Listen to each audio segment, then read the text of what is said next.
Bismillahirrahmanirrahim. Assalamualaikum warahmatullahi wabarakatuh.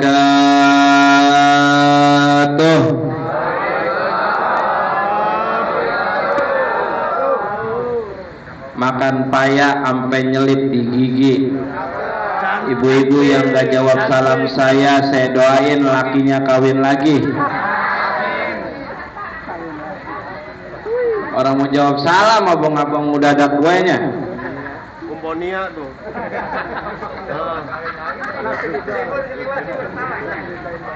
Saya ulangin salam sekali lagi ya. Biar berkah semuanya. Biar makanan yang dicaplok, pisang yang udah dibelek, biar pada jadi berkah. Assalamualaikum warahmatullahi wabarakatuh.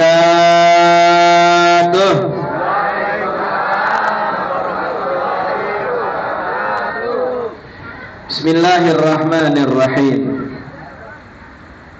Alhamdulillahilladzi ahallan nikah wa nadaba ilaih wa harrama sifaha wa aw'adal azabal alima alaih.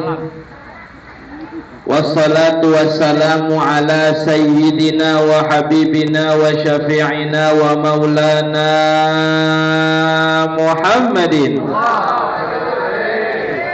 wa ala alihi wa sahbihi wa man tabi'ahu ila yaumi liqa'i rabbih, amma ba'du. Qala Allah Ta'ala fi kitabihil karim wa huwa asdaqul qailin, a'udzu billahi minasy syaithanir rajim. Bismillahirrahmanirrahim.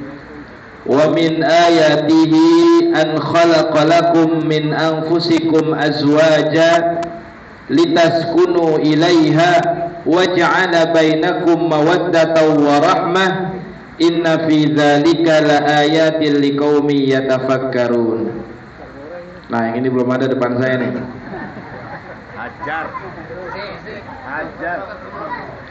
Bapak dan Ibu sekalian, jamaah majelis tasyakur walimatul urus yang dimuliakan Allah Subhanahu wa taala. Bil khusus yang sama-sama kita hormati sahibil bait, sahibil hajat, Bapak Seing Sapi'i atau Bapak Gobang dan Ibu Risiani atau Emi Irma, yang kita doain mudah-mudahan hajatnya pada malam hari ini sampai dengan besok, mudah-mudahan semuanya diberikan kelancaran, mudah-mudahan acaranya diberi keberkahan, mudah-mudahan yang menikah besok acaranya ngunduh mantu ya. Iya, mudah-mudahan yang udah nikah yaitu Bang Aji Indra dan Neng Rida Ardinalia, mudah-mudahan Allah Subhanahu wa taala panjangin jodohnya, jadikan keluarganya sakinah mawaddah warahmah. Barakallahu lahumma wa baraka fihima wa jama'a bainahuma fi khair. Bapak dan Ibu sekalian yang dimuliakan Allah Subhanahu wa taala, saya pengen cerita, boleh ya? Boleh ya? Ada orang kaya. Ada orang?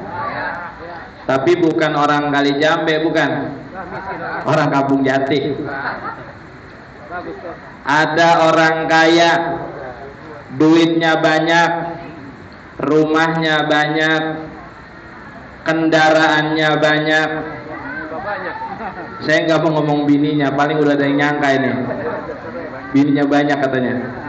Urut lah, rumahnya banyak, siapa yang nempatin kalau bukan bininya yang banyak. Ada orang kaya, hartanya banyak, Saking banyaknya nih dia punya harta sampai ketakutan. Apa yang dia takutin? Takut kalau seandainya makin banyak dia punya harta, makin banyak nanti perhitungannya di hadapan Allah Subhanahu wa ta'ala.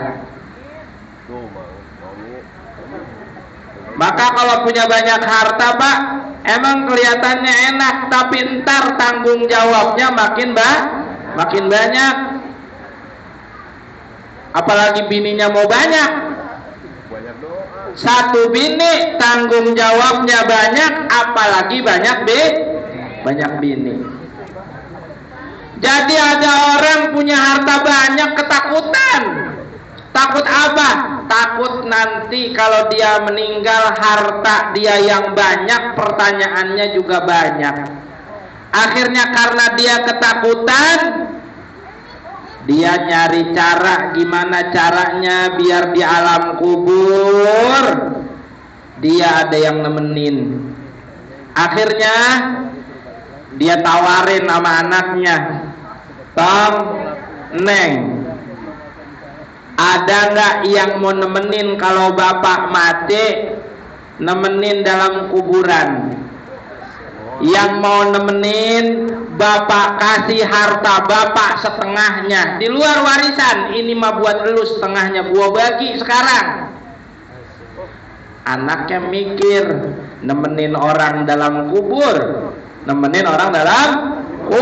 biar kata itu bapaknya kagak ada yang pengen. Akhirnya nih orang kaya nanyain sama saudaranya, abangnya, adeknya ditanyain, ada nggak yang mau nemenin saya dalam kubur?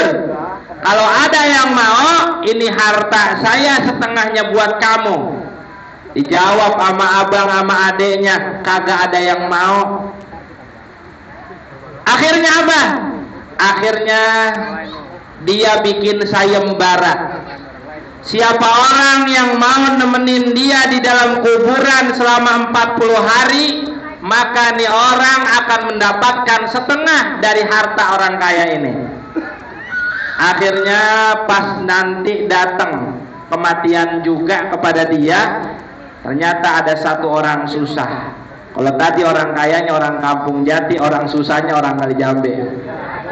Cocok. Lah, Cakep. apa yang terjadi? Dia meninggal, datang orang susah, datang pengen nemenin dalam kubur.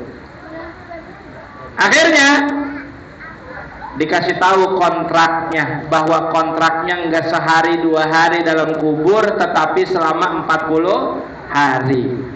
Bukan di luaran kuburan, Pak, kayak kita ngajiin kuburan, bukan, tapi ikut dipendem juga di dalam kubur selama 40 hari. Akhirnya karena dia orang susah, kerjaannya cuma jadi tukang kayu, harta yang dia punya cuma satu, yaitu kampak. Maka dia mikir, enak kali ya kalau gua punya duit banyak. Akhirnya dia ambil tuh tawaran, dia jadi orang yang nemenin orang kaya ini masuk dalam kuburan. Apa yang terjadi ketika dia ikut dipendam dalam kuburan? Pas itu tanah udah diuruk, udah diinjak-injak, orang-orang yang nganterin udah pada pergi 7 langkahnya, kedengeran sama dia juga yang nemenin dalam kubur.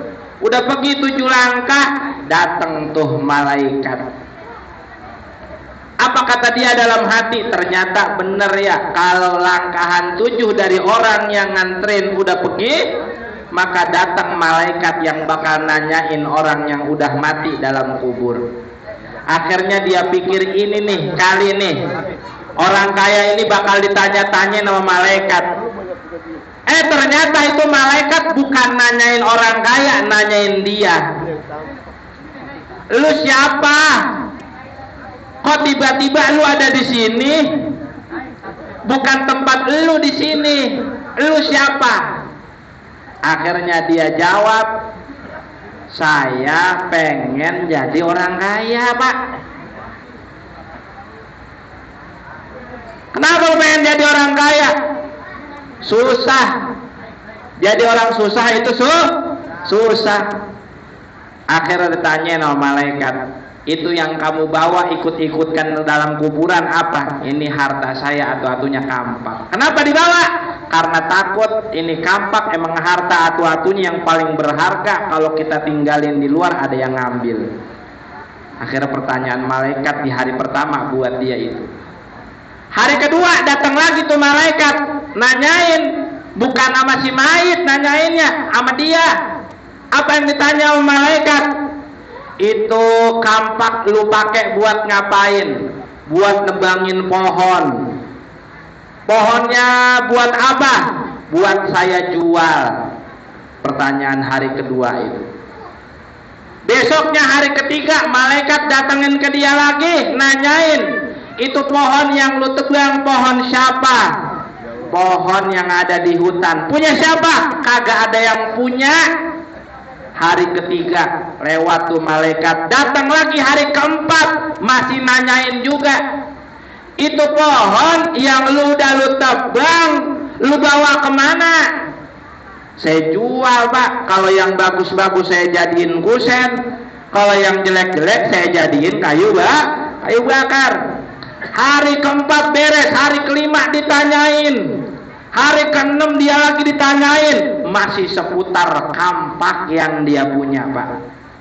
Akhirnya pas hari ke-40 malaikat masih nanyain juga tentang kampak dia satu-satunya. Dia keluar dari tuh kuburan. Akhirnya dia bilang sama orang-orang yang pada saat itu udah rame nungguin dia keluar di hari ke-40 untuk ngucapin selamat karena jadi orang kaya. Apa yang terjadi? Kata dia, kagak jadi gua pengen harta ini. Kagak jadi. Kenapa? Gua punya kampak atu aja 40 hari, pertanyaannya kagak beres-beres. Gimana punya harta punya harta banyak. Nih kalau tiba-tiba acara nikahan ngomonginnya kematian, ini bukan ini yang saya pengen ngomongin pak. Yang saya pengen ngomongin adalah ada satu sabdanya Nabi Muhammad Sallallahu Alaihi Wasallam. Kata Nabi Sallallahu Alaihi Wasallam, arba'u nafaqatin, ada 4 nafkah, la yuhasabu al-abdu bihinna yaumal qiyamah, yang seorang hamba nggak bakal dihisap tentang nafkahnya ini, nggak bakal ditanya tentang nafkahnya ini pada hari kiamat. 4. Ada berapa pak?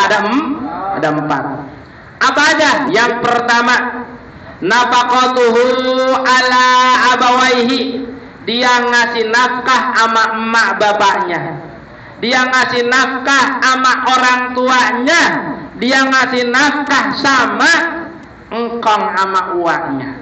Nafkah dia kepada orang tua nggak dihisap pada hari kiamat.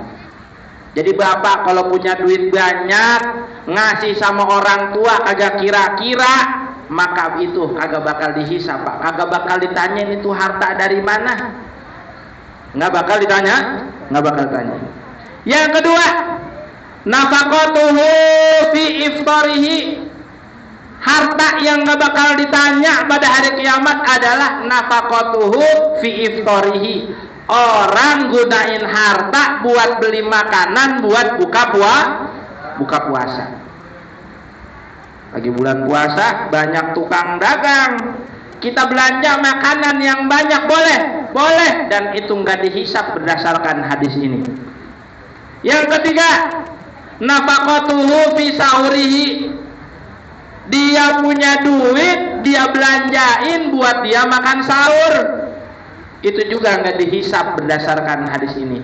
Dan yang nomor 4, nafkah harta yang kita keluarin yang nggak bakal dihisap adalah wa nafaqatuhu fi iyalihi, nafkah yang dia berikan, dia keluarkan untuk ngasih makan anak bini, buat ngasih makan anak bini. Jadi pak, sama anak bini jangan pakai pelit-pelit. Ini nih, tuh, Abdul ngomong tuh, dengerin pak. Bininya siapa itu? Jawab yang nyaring. Bininya siapa tuh? Bu RW. Tuh pak, dengerin. Sama bini, sama anak jangan pelit-pelit, Pak. Kenapa jangan pelit-pelit? Nafkahnya bapak, yang bapak keluarin buat anak, buat bini, itu nggak bakal dihisap, Pak, pada hari kiamat. Buat janda. Buat janda bukan ibu.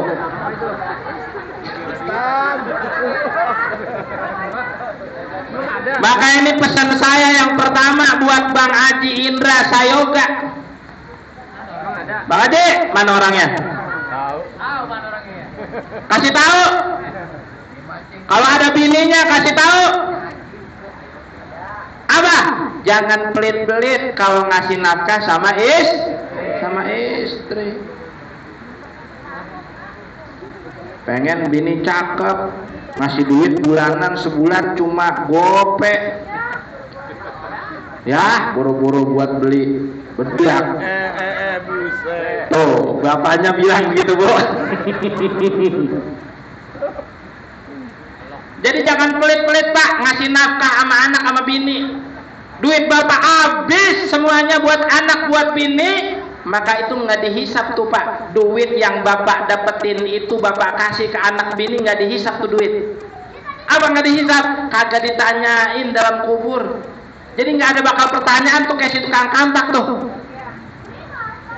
Kagak ada bakal pertanyaan.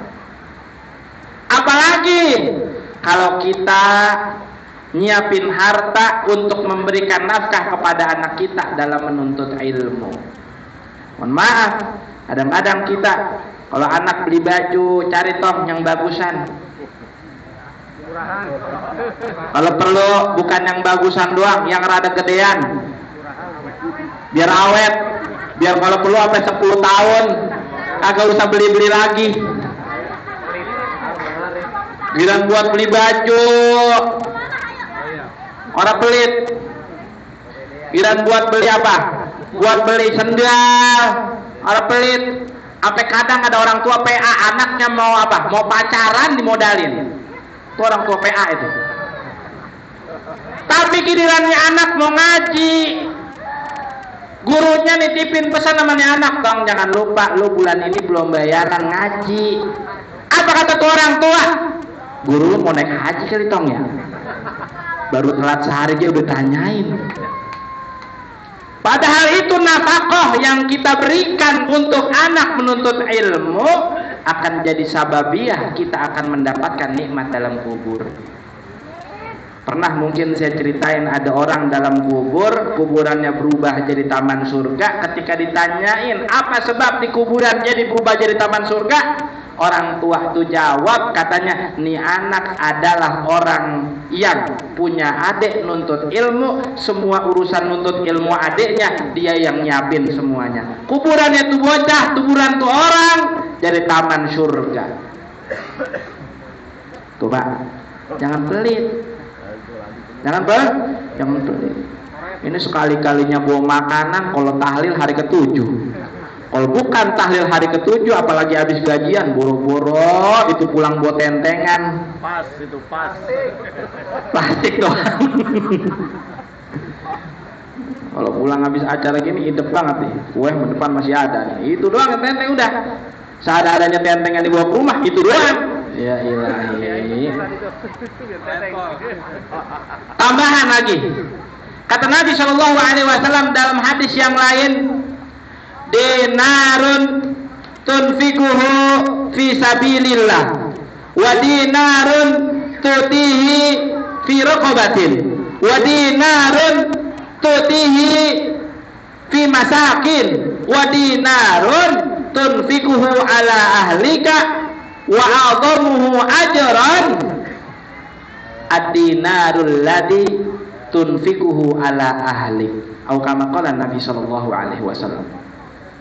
Kata Nabi sallallahu alaihi wasallam, ada dinar yang punya nilai lain di hadapan Allah Subhanahu wa taala. Yang pertama, dinar yang kita keluarin di jalan Allah buat sedekah, buat bangun masjid, buat bangun jalan, itu dinar berharga di mata Allah.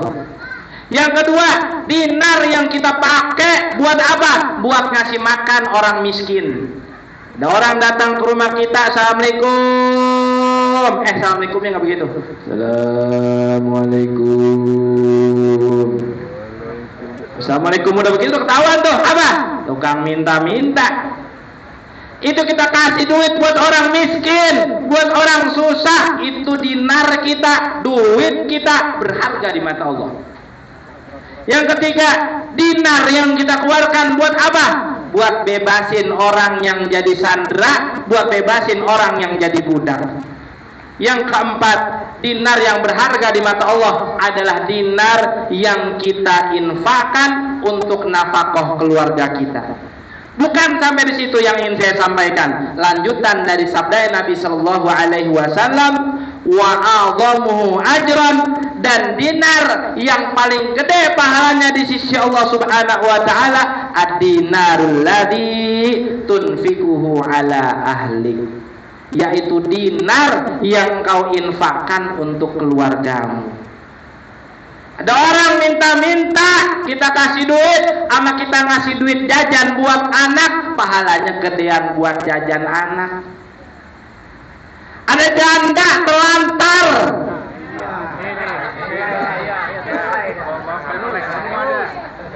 demen nih.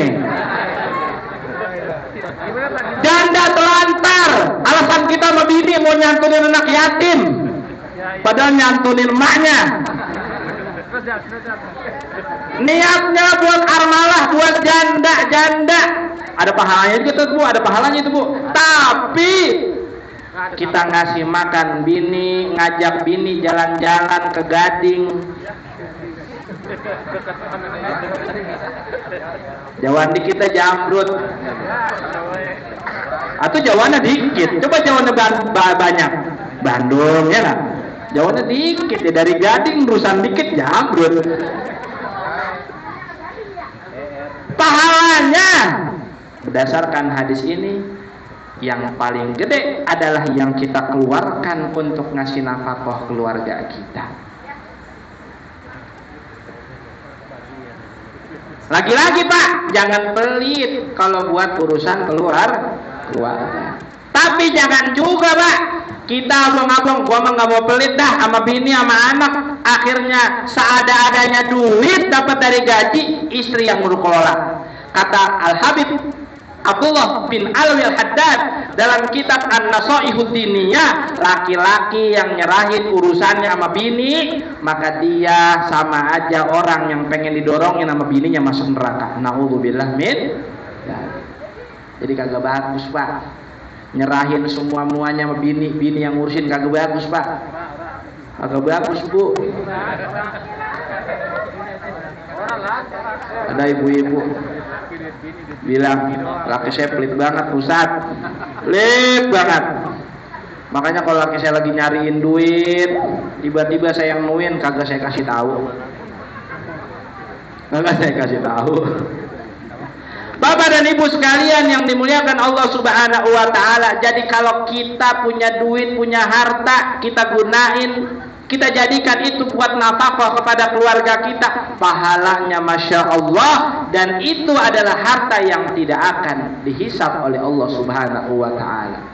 Bapak dan Ibu sekalian yang dimuliakan Allah Subhanahu wa Ta'ala, tapi yang namanya kewajiban suami nggak sebatas, nggak cukup cuma sampai di situ. Kewajiban suami yang tidak kalah penting, yang paling penting, yang paling utama setelah dia memberikan nafkah adalah ngajarin anak sama bininya untuk taat kepada Allah Subhanahu wa Ta'ala. Kita Pak, asal udah nikah, maka segala macam tingkah laku bini kita jadi tanggung jawab kita. Itu bini kita belum nikahin, tanggung jawab bapaknya. Habis kita nikahin, ijab kabul, semua tanggung jawabnya dia, termasuk tanggung jawab dia sama Allah, jadi tanggung jawab bapak. Istri kita nggak sholat, maka kita yang nanti bakal ditanya sama Allah. Istri kita nggak puasa, kita yang nanti bakal ditanya sama Allah. Istri kita nggak patuh sama kita, itu pun nanti kita bakal ditanya sama Allah Subhanahu wa Ta'ala. Maka nggak cukup Pak, kita ngasih duit yang banyak sama istri di rumah, ngasih duit yang banyak buat anak, nggak cukup Pak buat nutupin kewajiban kita. Kewajiban kita salah satunya adalah memastikan anak sama istri kita jadi ingat sama tanggung jawabnya kepada Allah Subhanahu wa ta'ala. Kan ada tuh cerita di mana ada seorang yang soleh, karena soleh, sholatnya bagus, puasanya bagus, zakatnya bagus, semuanya amalnya bagus, lagi jalan menuju surga, tiba-tiba diberhentiin. Apa sebab dia diberhentiin? Karena ternyata anak istrinya lagi ditanyain sama malaikat, lagi dihisab sama malaikat, lagi dipertanggungjawabkan sama malaikat. Maka saat itu anak sama istri kita bilang, saya kagak sholat karena saya nggak pernah diingetin dan dididik sama suami saya. Anak kita juga bilang, saya nggak sholat, saya nggak puasa gara-gara bapak saya nggak pernah ngajarin saya, nggak pernah ngedidik saya, nggak pernah ngingetin saya untuk perihal yang diperintahkan oleh Allah Subhanahu wa ta'ala. Bapak dan ibu sekalian yang dimuliakan Allah Subhanahu wa ta'ala, jadi tanggung jawab kita kalau pengen nikah itu gede. Bukan cuma sama badan kita, kita tambahin lagi sama badannya bini kita. Makin banyak kita pengen punya bini, makin banyak tanggungan kita di hadapan Allah Subhanahu wa ta'ala. Masih pengen Pak nikah lagi? Coba. Cocok ya ceramah saya, cocok ya? Cocok ya? Cocok ya? Bapak dan ibu sekalian yang dimuliakan Allah Subhanahu wa ta'ala, satu ketika ada seorang perempuan datang kepada Nabi Shallallahu alaihi wasallam. Dia bertanya kepada Nabi Shallallahu alaihi wasallam, "Ya Rasulullah, wahai Rasulullah, ma haqqu zauju ala imraatihi?" Ya Rasul, apa sih haknya seorang suami atas istrinya? Artinya apa? Apa sih kewajiban istri atas suaminya? Yang dilakuin istri apa? Yang harus dilakuin sama istri apa terhadap suaminya?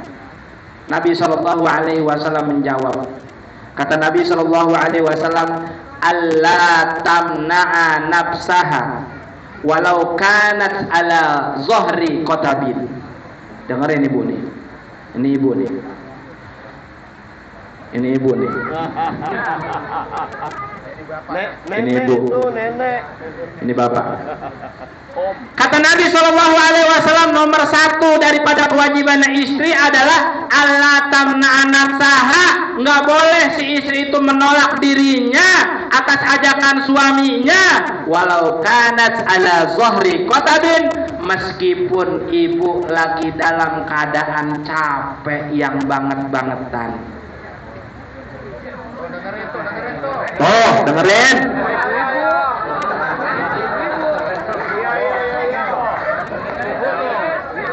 Alas-alasannya banyak, awang. Alasannya lagi ngantuk. Gua kan habis ngurusin anak lu, Bang. Makan, gua yang nyuapin. Mandi, gua yang mandiin. Pakai baju, gua yang makein. Lu makan enak-enak aja lu mah. Tinggal manggil-manggil gua doang. Tapi nggak boleh nolak ajakan laki, Bu.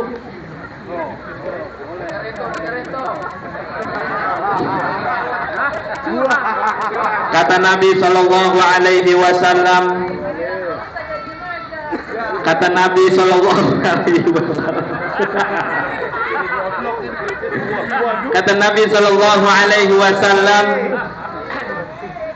"Idza da'a ar-rajulu imra'atahu ila firashihi." Apabila seseorang laki-laki, seorang suami manggil istrinya ke tempat tidur, dan istrinya fabatat, istrinya tidur, kagak datangin lakinya, maka la'anat al-malaikatu hatta tusbih. Malaikat bakal melaknat itu istri sampai waktu subuh. Pantas sampai kesiangan.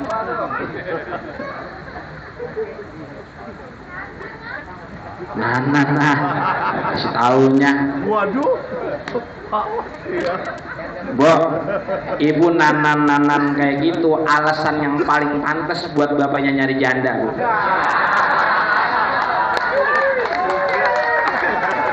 Tarik mah. Dah, itu nomor 1. Buat saya mah buat ngasih paham aja, gue mau ngasih paham aja gue mah. Ya, gue mau ngasih paham aja gue mah. Nomor 2 kata Nabi Shallallahu Alaihi Wasallam. Kata Nabi Shallallahu Alaihi Wasallam nomor 2 daripada kewajiban istri, wala tasuma illa biidnihi illa fi Ramadan. Dan istri kagak boleh puasa kecuali suaminya udah ngizinin. Istri nggak boleh puasa kecuali lakinya udah ngizinin. Illa fi Ramadan, kecuali itu Ramadan. Kalau Ramadan laki nggak ngizinin nggak apa-apa, puasa aja. Tapi kalau selain Ramadan, selain ngodoin Ramadan, ibu-ibu mau puasa, bilang dulu bapaknya, bilang gue besok mau puasa. Kalau lakinya nggak ngizinin, jangan puasa, Bu. Tapi kalau lakinya ngizinin, silahkan ibu puasa. Mentakan kalau pengen susah aja. Tuh. Kalau ibu maksain diri puasa juga, dalam lanjutan sabdanya kata Nabi Shallallahu Alaihi Wasallam, pahala puasa ibu buat bapak-bapak, tapi ibu-ibu tetap dapat dosa. Apa sebab dapat dosanya? Karena ibu-ibu puasa kagak minta izin sama suami. Apa sebab bapak-bapak dapat pahala? Karena istrinya jadi ibadah kepada Allah Subhanahu Wa Taala. Kita lagi pengen puasa agak minta izin, bagian aja. Apa? Alhamdulillah gue dapat pahala. Lagian zaman sekarang mah izin nama laki gampang. Ya nggak, Pak? Iya. Kalau laki kita lagi acara tahlil, mau izin bang, gue besok pengen puasa. Takut lupa pas nyampe rumah lakinya kasih tahu kita udah ketiduran, tinggal WA, bang gue besok mau puasa. Gitu, Bu. Jangan, Bu. Besok gue libur. Apalagi udah habis dapet, besok emang lagi hari libur, anak yang mondok udah pada berangkat, puasa bininya. Nomor 3, wa la takhruja illa biidnih. Dan istri juga kagak boleh keluar rumah kecuali udah dapat izin dari suaminya. Ibu-ibu nggak boleh keluar rumah, mau ngaji nggak boleh, mau ikut sholat berjamaah di masjid nggak boleh, mau ke pasar nggak boleh, mau ngapa-ngapain nggak boleh, kecuali udah dapat izin dari bapak-bapak, dari suaminya. Kenapa demikian? Karena suami itu tanggung jawab yang atas ibu tuh suami. Maka Nabi Shallallahu Alaihi Wasallam mengingatkan agar istri jangan pernah melakukan sesuatu tanpa izin dari suaminya.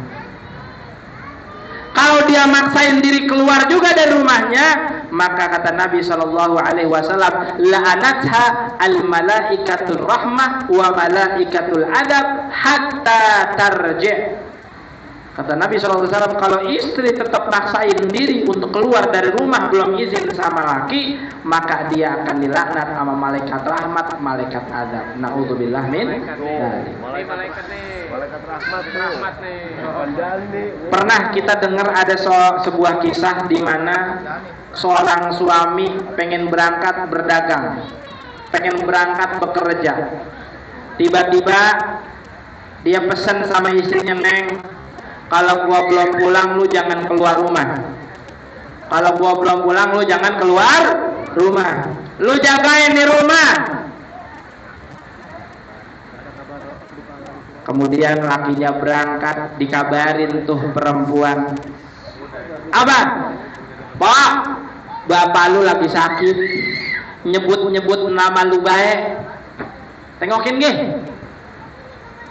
Kata dia, maafin bang, laki saya lagi berangkat, udah berangkat dan udah pesen saya nggak boleh keluar rumah tanpa izinnya.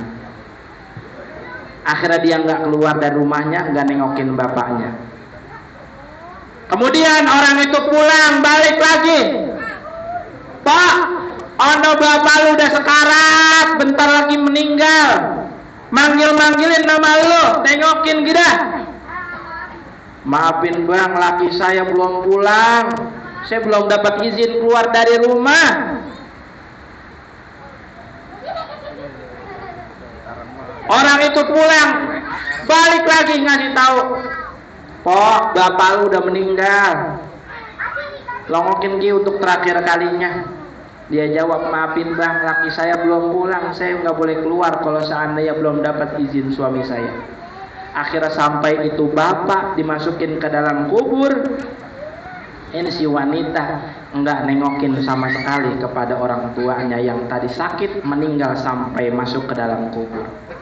Maka ini berita disampaikan kepada Nabi Shallallahu Alaihi Wasallam, ya Rasulullah, bahwa ada perempuan dia durhaka banget sama bapaknya. Dari bapaknya sakit, bapaknya sekarat, bapaknya meninggal, kagak ngelongokin pisan. Ditanya sama Nabi, emang apa sebabnya? Sebabnya dia lakinya udah pesen, jangan keluar rumah tanpa izinnya. Selama gua pergi, lu nggak boleh keluar rumah. Lakinya belum pulang, dia bilang saya belum dapat izin dari laki saya. Kata Nabi Shallallahu Alaihi Wasallam, ketahuilah, itu si bapak yang meninggal yang tadi habis dikuburin, dia mendapatkan ampunan Allah Subhanahu wa taala sebab taat anaknya kepada suaminya. Sampai segitunya, Pak. Sampai segitunya, Bu. Zaman dulu nggak ada WA. Zaman sekarang WA ada, pulsa banyak, kuota banyak. Temennya ngajakin, makan baksonya. Ayo kagak? Ayo. Minta izin sama laki. Oke, baik. Hati-hati, Bu. Istighfar, Bu, istighfar.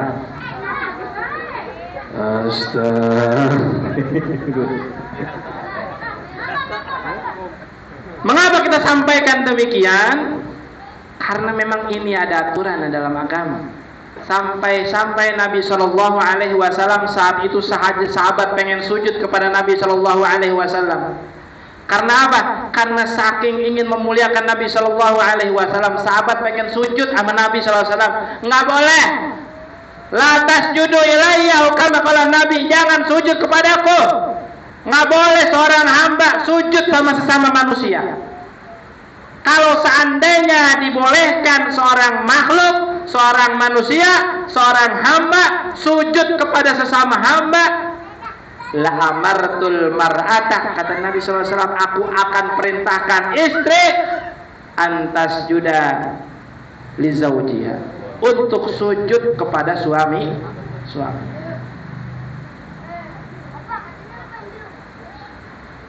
Kenapa demikian? Karena Nabi Shallallahu Alaihi Wasallam ingin mengingatkan bahwa surganya istri bukan sama kakinya siapa-siapa, tapi ada di laki-lakinya. Kaki laki-laki. Kalau anak dia surganya ada di kaki emaknya bocah, surganya ada di kaki suami. Makanya Nabi Shallallahu Alaihi Wasallam pernah bersabda, menambahkan, apa kata Nabi Shallallahu Alaihi Wasallam? Idza sholatil mar'atu khamsaha wa shamat fardhaha. Kalau seandainya seorang perempuan itu sholat 5 waktu, kemudian dia puasa Ramadan, wa shamat Ramadan, puasa di bulan suci Ramadan, wa hafizat farjaha, dia ngejaga kemaluannya, dia menjaga mahkotanya, wa ta'at zaujaha, dia taat sama suaminya, maka wa qila laha nanti di akhirat dia bakal ada yang ngomong kepada dia, udkhuli ilal jannati min ayyi abwabil jannati syi'ti. Silahkan kamu perempuan, kamu masuk sorga lewat pintu yang mana aja. Itu kalau perempuan. Asal dia sholat 5 waktu, puasa di bulan Ramadan, dia jaga kemaluannya, dia taat sama suaminya, maka itu perempuan silahkan masuk surga lewat pintu yang mana aja.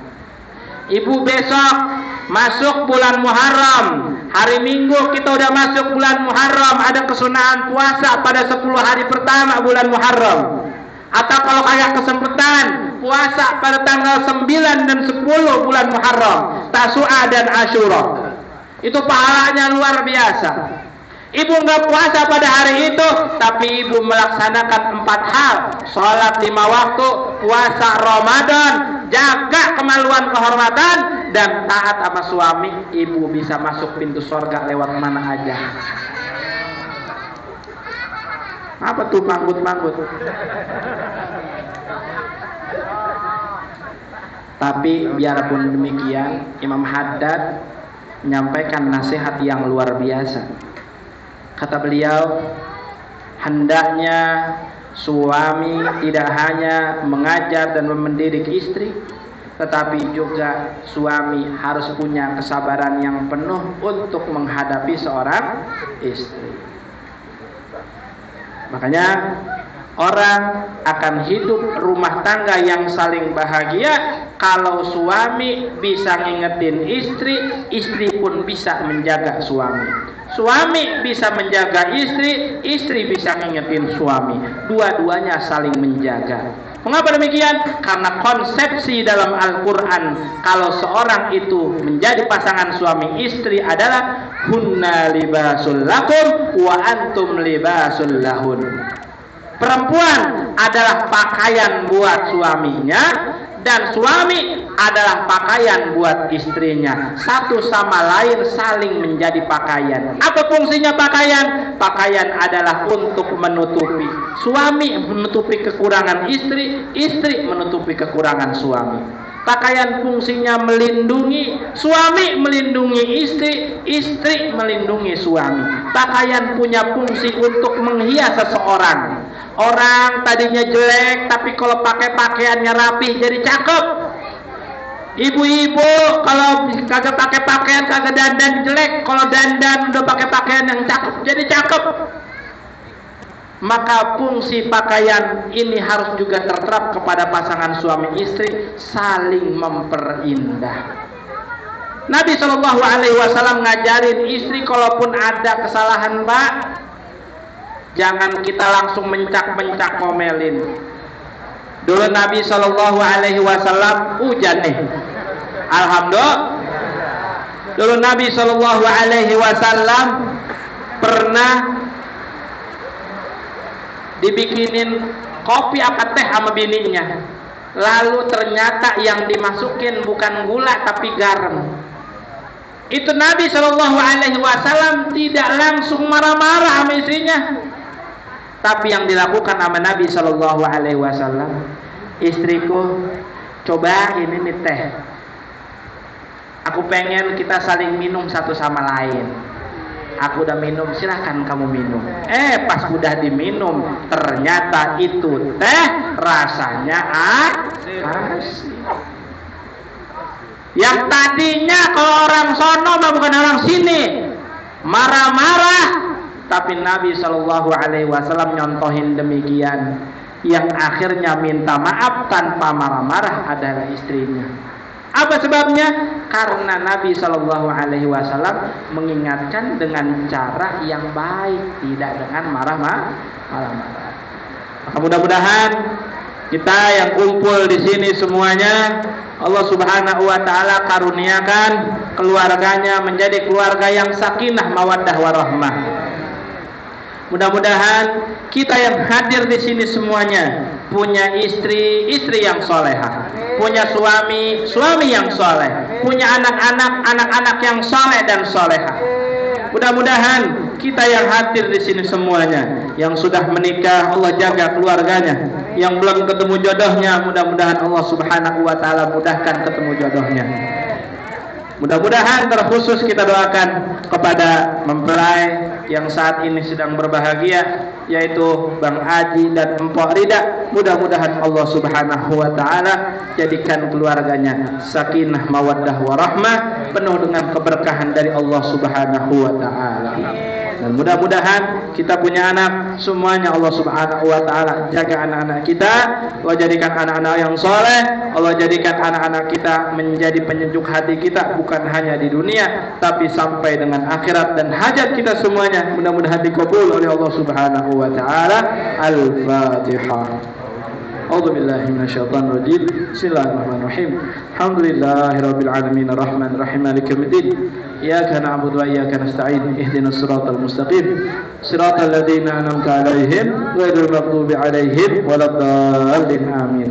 Dari kami sekian, kurang lebihnya mohon maaf. Hadanallahu wa iyyakum ajmain. Assalamualaikum warahmatullahi wabarakatuh.